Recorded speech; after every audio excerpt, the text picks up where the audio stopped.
खबर शामिल करते हैं शहर कायद से, जहां वजीर बल्दियात सिंध सईद गनी की ज़ेर सदारत नेशनल एंटी मनी लॉन्ड्रिंग और counter financing of terrorism authority of Pakistan के ज़ेर इंतजाम बनाए गए national anti money laundering and counter financing of terrorism authority act 2023 के तहत विफाक की जानिब से रियल एस्टेट के कारोबार में नकद अदायगी के खात्मे और मनी लॉन्ड्रिंग के खात्मे के हवाले से सूबों से मांगी गई तजावीज़ के हवाले से इजलास मुनाकिद हुआ।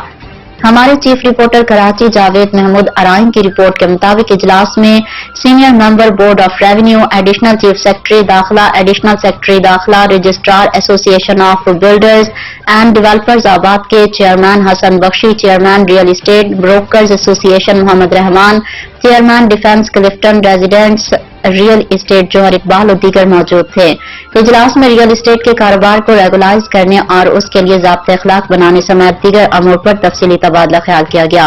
इजलास में वफाकी हुकूमत की जानिब से सूबों से रियल एस्टेट में कैश की लेन देन के बजाय बैंकों से ट्रांजैक्शन और रजिस्ट्रेशन एक्ट में तरमीम के लिए मांगी गई तजावीज़ पर भी तफसीली तबादला ख्याल किया गया। इजलास में फैसला किया गया कि इस माह के 24 तारीख को कराची के रियल सेक्टर और तामीराती सनत से वाबस्ता तमाम से मुशावरत के बाद एक इजलास का इनेकाद किया गया, जिसमें इस सिलसिले में हतमी रिपोर्ट मुरतब की जाएगी।